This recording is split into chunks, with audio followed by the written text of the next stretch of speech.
네, 오늘 저는 난청과 인지 기능에 관해서 이야기를 나눠보고자 합니다. 요즘에는 이제 난청이 있을 때 치매가 생길 수 있다. 이 이야기가 굉장히 많이 이제 알려져 있어서 환자분들께서 오셔서 이렇게 말씀을 하세요.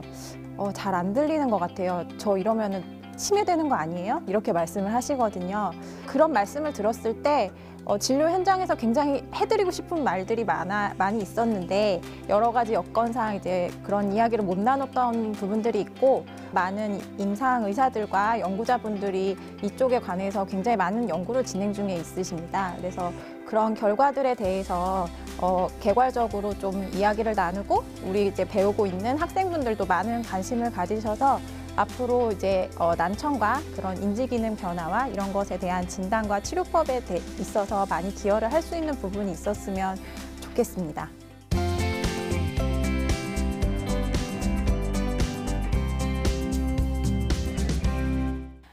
안녕하십니까. 분당차병원 이비인후과 김소영입니다. 저는 오늘 난청이 인지기능 변화에 어떤 영향을 미칠 수 있는가에 대해서 이야기를 나눠보고자 합니다. 난청이 있으면 치매의 위험도가 높아질까요? 안 들리시는 분들이 많이 걱정을 하면서 이제 진료를 오실 때 묻는 질문들입니다. 거기에 대해서 여러 연구자들이 연구를 하고 있고 저희 임상 의사들도 굉장히 관심을 많이 갖고 있는 분야입니다. 여기에 대해서 같이 한번 생각해 볼 시간을 가졌으면 좋겠습니다. 난청에 관여하는 가장 이제 직접적인 기관은 달팽이관입니다. 와우라고 하는데요. 대부분의 난청이 와우 그리고 달팽이관에 기능이 이상이 있는 경우가 대부분이라고 생각하시면 됩니다. 이렇게 소리 자극이 적게 들어오게 되면은 그 소리를 인지하는 중추청신경계의 기능에도 영향을 미치게 됩니다. 이런 중추청신경계의 퇴행성, 가소성 변화가 결국에는 인지 기능에 간접적으로 영향을 줄 수가 있습니다.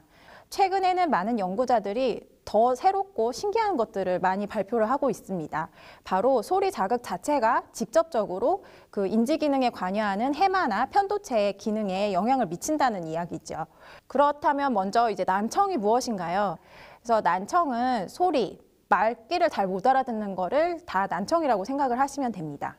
그렇다면은 이게 이제 보청기를 써야 하는 환자가 있고 보청기로는 청력 재활이 힘들어서 인공호흡 수술까지 고려해야 되는 환자들이 있습니다. 이렇게 환자들마다 난청의 정도가 다르기 때문에 이것을 정량화하는 노력이 필요하고요. 그래서 각기 기관마다 약간씩 기준의 차이는 있지만 청력 역치로 이것을 표현하게 됩니다. 청력 역치라 함은 우리가 소리에 다양한 강도의 소리를 주어서 소리를 인지할 수 있는, 지각할 수 있는 정도의 소리 강도를 나타낸 수치입니다. 그래서 역치가 클수록 그만큼 큰 소리를 줘야지 듣는다는 이야기가 되고 그래서 청력이 더 나쁘다. 라고 생각을 하시면 됩니다. 그래서 보통 정상 청력 역치는 25데시벨 안쪽이라고 생각을 하시면 되고요. 그래서 우리가 청력도를 나타내게 됩니다. 소리의 높낮이를 나타내는 주파수와 소리의 강도를 나타내는 데시벨을 그래프로 그리면 우리가 일상생활에서 대화할 때 사용하는 그런 대화음 영역은 다음과 같이 이렇게 바나나 모양으로 표시가 됩니다. 이것을 이제 스피치 바나나라고 하고요. 이 영역에 이제 청력에 불편하신 분들은 의사소통에 상당한 어려움을 겪게 됩니다. 난청은 감각질환 중에서 가장 유병률이 높은 질환입니다. 신생아 1000명 중에 1명에서 3명 정도가 난청을 가지고 태어난다고 보고가 되고 있고요. 나이가 들수록 이 난청은 점점 더 유병률이 높아집니다. 더군다나 최근에는 이 난청의 유병률이 계속해서 증가하는 추세인데요. 왜 난청의 유병률이 계속해서 증가를 할까요? 가장 먼저 생각할 수 있는 것은 점차 이제 고령화 사회가 되다 보니까 노령 인구가 드러나고 노령 인구에서 난청의 유병률이 높기 때문에 전체적인 난청의 유병률이 높아지는 것을 생각해 볼 수가 있겠습니다. 또 한 가지는 산업화 그리고 소음 노출의 기회가 굉장히 많아지죠. 그러면서 이제 달팽이관에 손상이 올 수 있는 위험이 많아지고 그러면서 또 난청의 유병률이 높아질 수 있겠습니다. 또 한 가지 생각할 수 있는 것은 우리가 이제 생활 수준이 높아지면서 과거에는 크게 불편함을 느끼지 못하고 병원을 찾지 않았던 중등도 난청이나 경도 난청 환자들까지도 최근에는 병원에 와서 청력 검사를 하고 청력 재활을 위한 노력을 하기 때문에 그만큼 이제 난청을 더 이제 발견하는 기회가 높아졌기 때문을 또 생각할 수가 있겠습니다. 이유가 여러 가지네요. 여기에 한 가지만 더하면은 최근에 우리가 코로나 팬데믹을 겪고 있지요. 그러면서 마스크를 다 쓰고 있습니다.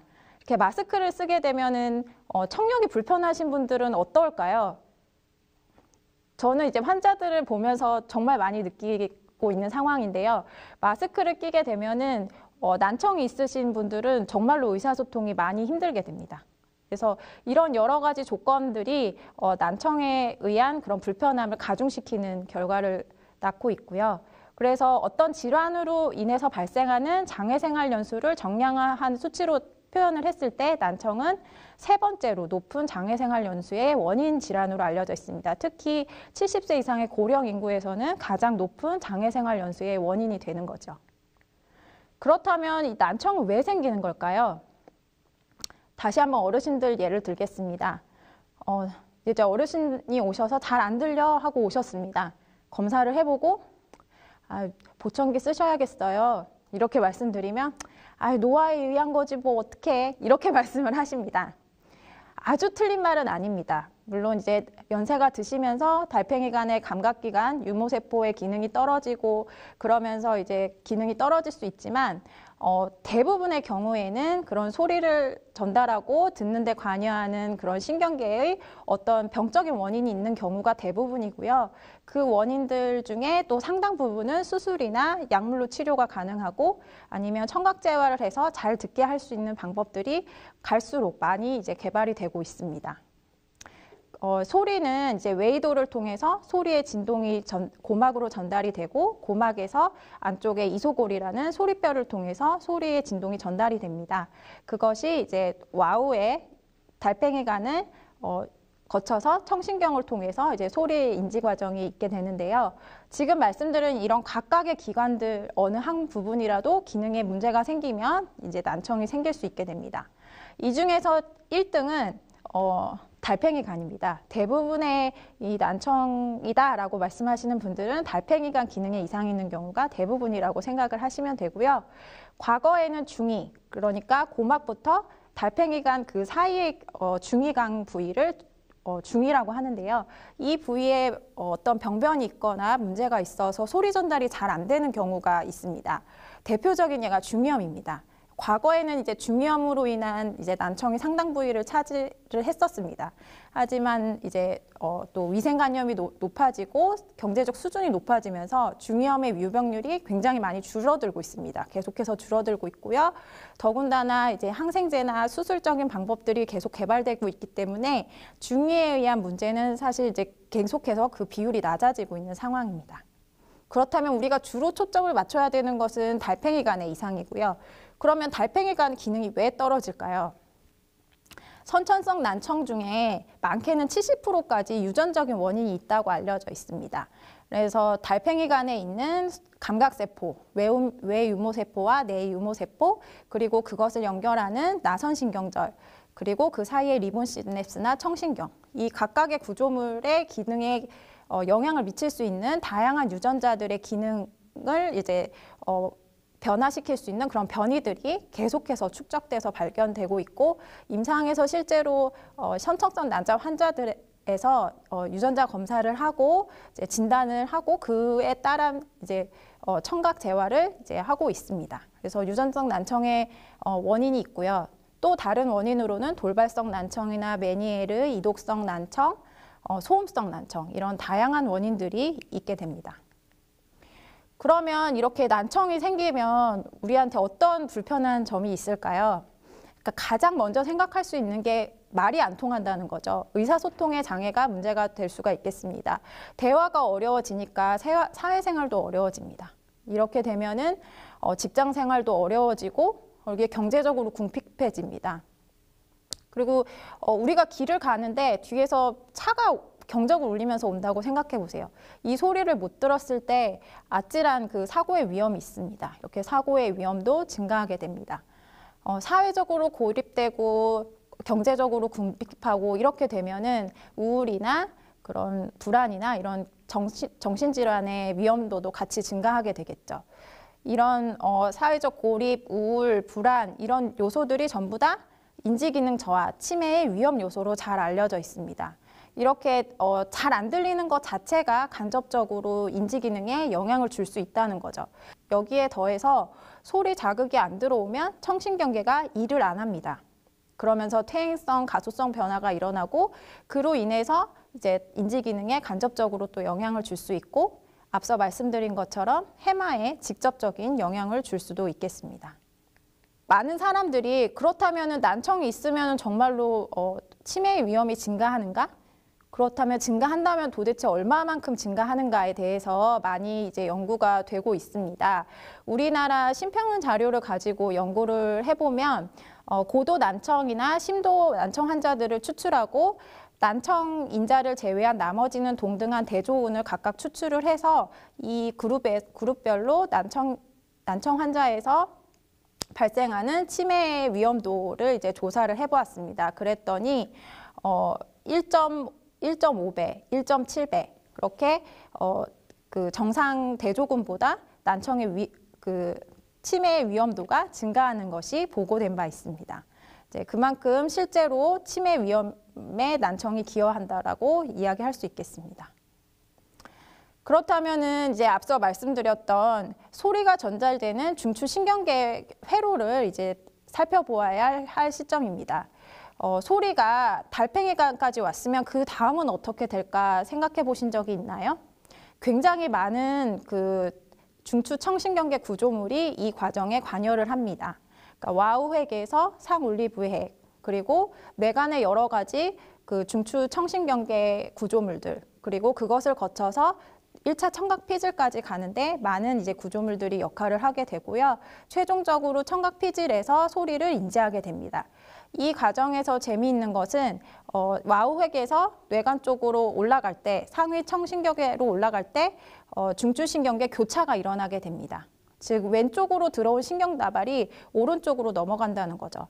결론적으로는 오른쪽으로 들어온 소리는 왼쪽 청각피질에서 인지를 하게 됩니다. 만약에 청력이 떨어진다. 그래서 소리 자극이 안 들어온다. 그러면 청신경계가 그만큼 일을 못하겠죠. 청신경계 활성이 떨어지게 되고 그러면 어떻게 될까요? 일을 안 하면 기계도 녹이 슬죠. 그것처럼 신경계도 일을 안 하면 퇴행성 변화를 겪게 됩니다. 또 한 가지 생각할 수 있는 것은 우리 신경계는 굉장히 일을 열심히 하고 정교하게 잘 만들어진 기관입니다. 그냥 노는 게 아니라 다른 일을 하기 시작을 합니다. 이거를 이제 가소성 변화라고 하는데요. 그래서 예를 들면은 보는 일을 한다던가 청각피질에서 그런 이제 현상이 나타나게 됩니다. 그래서 이것을 임상적으로 느낄 수 있게 하는 것이 난청이 굉장히 그 기간이 오래됐어요. 그 다음에 이제 보청기를 쓰게 됐습니다. 그럼 환자분이 이렇게 말씀을 하십니다. 소리는 들려요. 근데 웅웅거리기만 하고 말소리 구분이 하나도 안 돼요. 소리가 인지가 제대로 안 되는 것이거든요. 왜 그럴까요? 이게 그 청신경계가 다른 일을 하기 때문에 소리를 제대로 처리를 못하는 겁니다. 그래서 그런 이제 환자들을 대상으로 기능적 MRI라고 해서 신경의 활성 변화를 볼 수 있는 그런 MRI를 찍어보면은 소리 반응에 대해서 그 원래는 그 소리를 처리해야 되는 중추신경계 구조물이 반응을 하지 않는 것을 볼 수 있습니다. 그리고 시각이나 다른 자극에 대해서 활성 반응을 보이는 것을 이제 볼 수가 있습니다. 그래서 이렇게 두 가지 퇴행성 변화와 그리고 가소성 변화 이런 변화들이 결국에는 인지 기능에도 영향을 미칠 수 있게 됩니다. 또 한 가지는 이제 청신경계의 비고전적인 경로라고 하는데요. 이러한 청각 피질을 포함하는 고전적인 중추 청신경계 구조물을 거치지 않고 소리의 자극 자체가 직접적으로 해마나 편도체에 영향을 준다라는 이런 해로가 또 있습니다. 이렇게 생각보다 더 많이 깊게 이제 난청 자체가 인지 기능과 밀접하게 연관이 있다라는 것을 알 수가 있습니다. 그러면 이렇게 소리 자극, 난청 이런 것이 신경계에 중추신경계에 어떤 영향을 미치는지를 알려면 동물 실험을 해야 합니다. 근데 우리가 보통 청각 검사를 할 때 이제 다양한 강도의 다양한 주파수의 소리를 주고 들리면 버튼을 누르세요 이렇게 이야기를 하거든요. 하지만 동물은 버튼을 누를 수가 없습니다. 그럼 어떻게 이거를 측정을 해야 될까요? 이렇게 동물을 일단 재우고요. 움직이지 않게. 그리고 전극을 이렇게 꼽습니다. 뇌관 반응을 측정하기 위한 전극을 꼽고 이어폰을 통해서 한쪽 귀에 소리를 다양한 우리가 측정하고자 하는 주파수와 데시벨의 소리를 주고 이제 다른 외부 소리와 차단된 방음 부스 안에서 검사를 하게 됩니다. 그리고 청상 뇌관 반응을 측정을 하게 됩니다. 그래서 이런 방법으로 해서 우리가 원하고자 하는 난청 모델이 잘 만들어졌는지, 우리가 목표로 하는 어떤 치료 물질을 투입을 한 게 과연 난청에 효과가 있었는지 그런 다양한 평가를 하게 됩니다. 그래서 1층 난청의 경우를 한번 생각해 보겠습니다. 한쪽이 난청이 생겼습니다. 그러면 그쪽에는 말씀드렸던 그런 중추청신경계의 퇴행성 변화나 가소성 변화가 있을 수 있겠죠. 그것뿐만 아니라 한쪽이 안 들리니까 반대쪽에서는 더 열심히 들으려고 일을 더 열심히 하게 되는 그런 효과가 있습니다. 그래서 건측의 그런 보상성, 대상성 변화를 같이 예상할 수가 있게 됩니다. 그렇다면 신경활성 반응이 이렇게 변화하는 가소성 변화는 어떻게 해서 일어나는 것일까요? 어떤 분자 생물학적인 메커니즘이 속에 숨어 있는 것일까요? 그래서 많은 연구자들이 여러 가지 기전에 대해서 이제 발표를 하고 있습니다. 그 중에서 제가 관심을 갖고 있는 것은 신경세포 주위망이라는 것입니다. 전기 전선이 이렇게 피복이 되어 있잖아요. 그 피복이 되어 있으면은 외부의 그 전기의 누전을 방지하는 역할을 할 수가 있습니다. 그래서 절연 역할을 하고 또 신경 자체를 보호하는 역할을 합니다.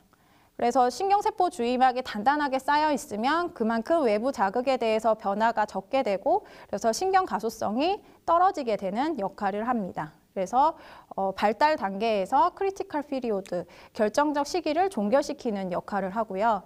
또한 이제 산화 스트레스나 그런 외부 자극에 대한 신경을 보호하는 역할을 하게 됩니다. 또 한 가지는 말씀드렸듯이 이제 절연 역할을 하기 때문에 빠른 신경 전달이 가능하게 하는 것이죠. 그래서 다른 많은 이 중추신경계 질환에서 신경세포 주위망의 이상 소견을 이제 보고를 하였고 대표적으로는 알츠하이머병이나 강박증, 다양한 질환에서 그 신경세포 주위망이 이제 변화가 있었다라고 보고를 하고 있습니다. 여기까지가 이제 중추청신경계에 나타나는 변화이고요. 난청 자체가, 소리 자극 자체가 해마에 직접적으로 영향을 준다라는 보고가 많이 되어 있고, 그래서 그렇다면 어떤 유전자 발현 변화가 일어날까 난청 모델에서 그거를 알고 싶어서 유전자 발현 어레이 분석을 시행을 해보았습니다. 그랬더니 신경 생장과 시냅스 관련 그런 신호 경로가 발현이 감소된 것을 확인할 수가 있었습니다. 또한 해마 조직 검사를 해보았을 때 세포체가 베큐리제이션 된 것처럼 그런 퇴화성 변화를 확인을 할 수가 있었고요. 그리고 어레이 검사에서 나왔던 발현량 감소를 보인 그런 신경생장 관련 유전자들을 확인을 할 수가 있었습니다. 예, 지금까지 난청이 인지기능 변화에 어떤 영향을 미칠 수 있는가에 대해서 이야기를 해보았습니다.